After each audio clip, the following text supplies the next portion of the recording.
It has been said, what you fear is what you worship. But how many of us have really taken a dip into the meaning of this which is no mere quip? Now let's take a trip down a lane of my memory and see what discovery we get when we ponder my theory, which will all come back to one thing: God's glory. Let's start with clearing up some misconceiving.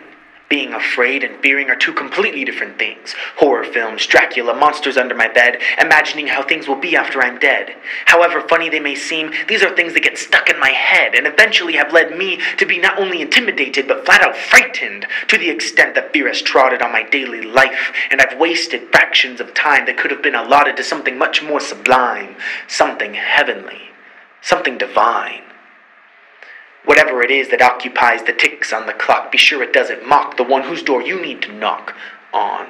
He governs the hands on it anyway, and he uses every second wisely, in a way in which he can draw as closely as he wills to those who flee to him instead of their own way, which can never be if what you will is a relationship with the Almighty.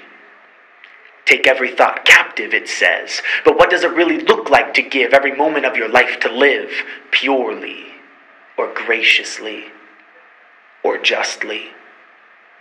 What do you do with the thoughts untrue? I would have saved myself from loads of trouble if I had only dwelled on that which is honorable. And oh, to consistently dwell in places good and lovely. If only my meditations were acceptable in his sight. But I'll never reach a place that seems right unless I quit using my might and start my flight to he whose thoughts are higher than kites, and who wraps me so tight into his thoughts, righteous and serene, making my ambitions clean. And there I have full confidence that he only means to do good to those who lean in to hear his heart beat, which breaks my will that was concrete, and quiets my futile bleats. Let's take some lessons from a lamb.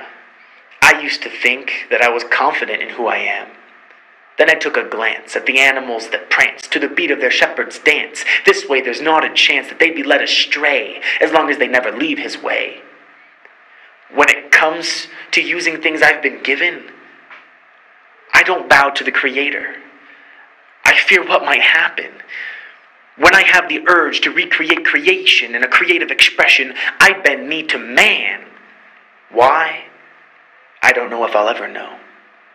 But from now on, I'll sure give it a go, and I'll follow not the path below, but rather I'll take the high road and glorify the one who created the universe, not those who bask in things perverse. Lord, break me of this curse, this bond that ties me to the judgment of mankind. Oh, how can I be so blind?